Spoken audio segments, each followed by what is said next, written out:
G'day, here's a nice big piece of seam opal from Lightning Ridge, Australia. Rules in millimetres, materials wetted, the white you're seeing there. There's a light reflecting off the water.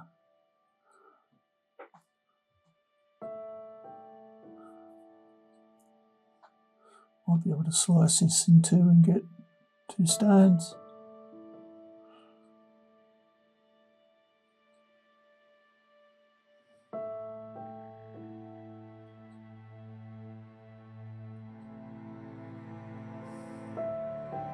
It's thick enough, I'd say.